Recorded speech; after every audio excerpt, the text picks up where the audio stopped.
Ар имам.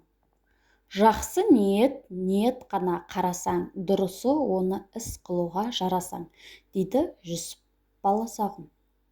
Ниет тазалығы дегеніміз арлылық, имандылық. Інжілде мынандай сөз бар: ниетіңе орай жаза аласың, өлшеміңе қарай үлес аласың.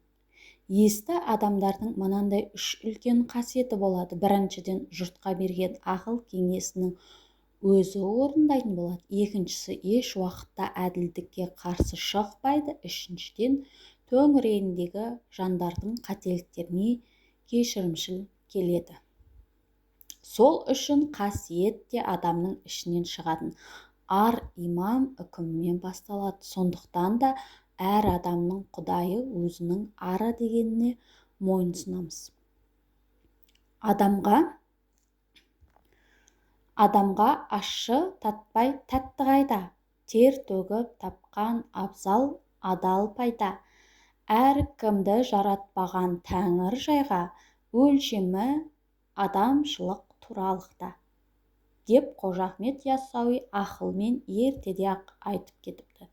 Біз оқушы кезімізде орысша киімі мен мән-жағы келісті етіп қырылған сақалын көріп атеист деп ойлайтын Ыбырай Алтынсарин айтады: әрбір жақсы адамдардың асыл түбі иманнан, яғни иланудан келеді. Иманнан бұрын намаз, ораза мәнісін үйреніп мұсылман етемін деуші кісі күнәһар болады, дейді.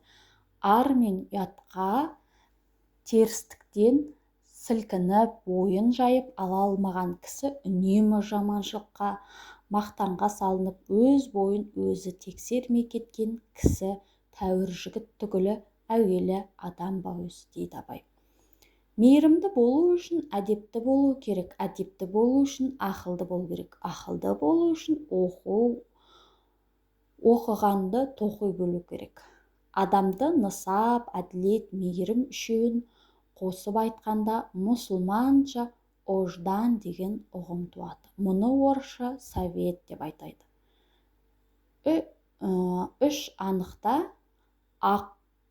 ақылды сол нысап пен ар сақтайды, арсыз сол арамдықпен жан сақтайды. Адал сол таза еңбекпен күнін көріп, жаны үшін аманшылық ар сатпайды. Сабыр, сақтық, ой талап болмаған жан анық төмен болмай ма хайуаннан? Ынсап, рахым, ар, ұят табылмаса, өлген артық дүниедегі былғағаннан, дейді. Үмітіңді үзбе, үміт түнгі аспан сияқты. Қай жағынан қарасаң да жаңа жұлдыздар көргендей боласың. Жақсылық пен жамандықтың тағдыры бір Алладан деп мойынсұнып, шүкіршілік ете отырып, болашақтан үміт ету, өзіңнен артылып, өзгеге жақсылық жасай алатын дәрежеге жетуге тырыс. Ол үшін білім алуға, ізденуге, заңдарға бейімделіп, қолға алған кәсібіңді мықтап меңгеруге ұмтылу керек. Азға тоқ мейілсігеннің алар үлесі аз болады. Адам үмітсіз өмір сүруі мүмкін емес, бірақ үміттену талаптылыққа жетілуге ұмтылуымен негізделмесе, үміті қиял күйінде қалып қояды. Жалған сеніммен құр қарап отырған адам өз өмірін жақсарту үшін күрестен аулақтайды. Ар қайда, рахым қайда, әдеп қайда? Быт-шыт боп неге жүрміз әрбір сайда? Көз жұмып көшпен көрген ұлы той деп береді бұл надандық кімге пайда? Деп қазаққа шәкәрім 100 жыл бұрын айтып кеткен. Күнәдан арылудың жолы тәубеге келу. Қай елде діннен безу және Құдайдан баз кешу бел алса, ел жұрт түрлі азғырушыларға еріп ынтымақ бірліктен айырылса, ол елдің ақыр заманы жақын деген. Мұсылманшылық кімде жоқ? Тіл барда діл де жоқ. деп базар жырау дінге шын сену мен жай әдетке айналдырып кеткен. Жұрттың бәрі жасағаны үшін жасайтын рәсімі ғана ұстану екі басқа екенін айтқан. Кішігірім аңыз, адамдық ақыл-парасат, шариғат, хадистерден мың сұрақ қойып, кім шешсе соған тұрмысқа шықпақ болған патша қыз Мәликенің барлық сұрақтарына жауап берген. Әбділдаға Мәлике басын иген. Соның бірі, өзіңде бар, оның беруге асықпайды, өзінде жоқтығы алуға өзгеге жұмсайды. Ол қандай адам деген сұраған. Ол Әбділда, бұл ақыр заманның дүмше молдалары, олар халыққа насихат айтады, бірақ ол насихатқа лайық қасиеттерді өзінің бойында сақтамайды деп жауап берген екен. Екіншісі, шыққан тегіне қайтып сыймайтын не? Бұл жаман сөз. Ауыздан шықты, қайтып кіргізе алмайсың. Әбу Насыр әл-Фарабидің азаматтық саясат деген еңбегін оқысаң, оның дүние жайлы ойларын, адам өмірі, оның рухани өмірі жолдарын талай түсіндіретін білесің. Адамға сенім қажеттілігін, өзіне өзі сену қажеттігін сол арқылы ішкі рухани патшалықтың көктегі күшпен тілдесе алатынын, адамның ғалымдық дәрежедегі көре білу қабілетінің қасиетін сезінесің. Сөйтесің де рухани тазарасың. Ішкі дүниең босап, жаның рахаттанып қалады. Мұхаммед пайғамбардың хадисінде бір сағат ілім үйрену бір кеш бойы құлшылық етуден жақсы. Бір күн бойы дәріс алу 3 ай ораза тұтқаннан жақсы дейді. Пайғамбардың өзі де құр күтіп отыра беретін соқыр сенімді емес, оқуға, ілім-білімге, ізденуге үндегені осыдан-ақ көрініп тұр. Сенімнің үздік белгісі төзімділік, ең жақсы шыдамдылық дейді тағы да.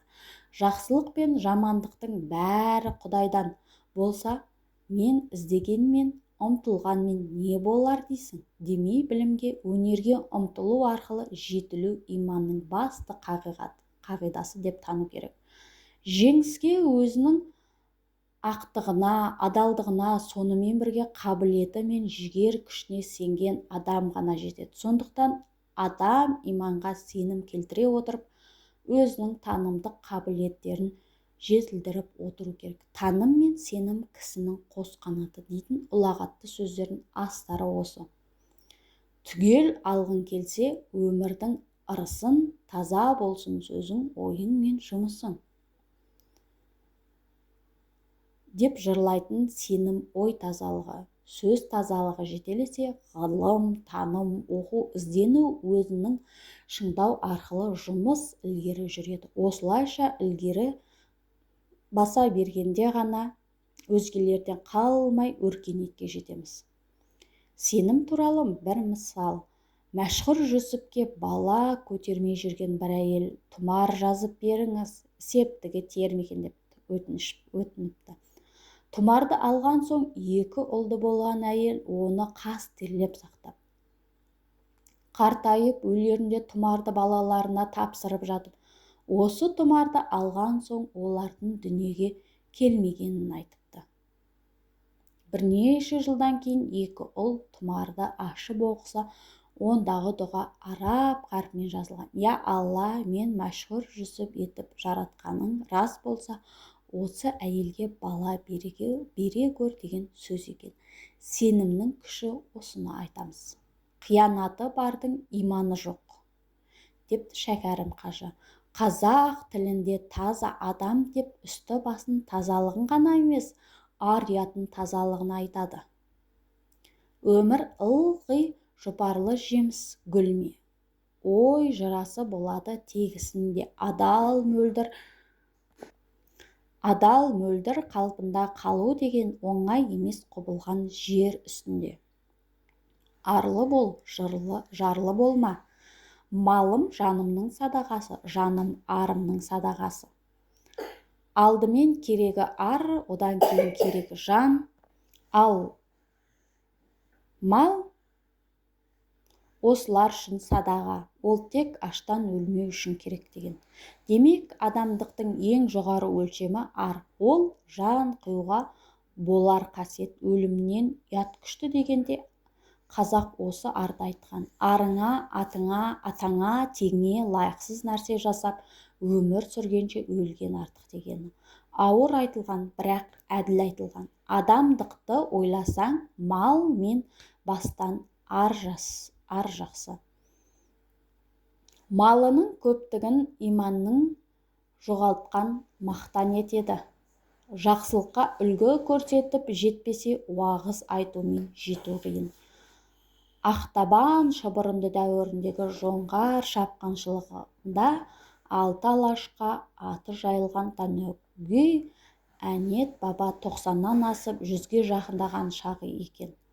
Жалындағаны жаппай қырғыншылыққа ұшырап келе жатқан жаудың тегеруініне шыдамай, ел кері шегініп ауа жөнелгенде әлгі бұғанасы қатып үлгермеген 2 баласын үріккен елмен бірге аттандырып, өсер кіндігім өркен жаяр, еліммен бірге болсын, өз сүйегім туған жерімде қалсын.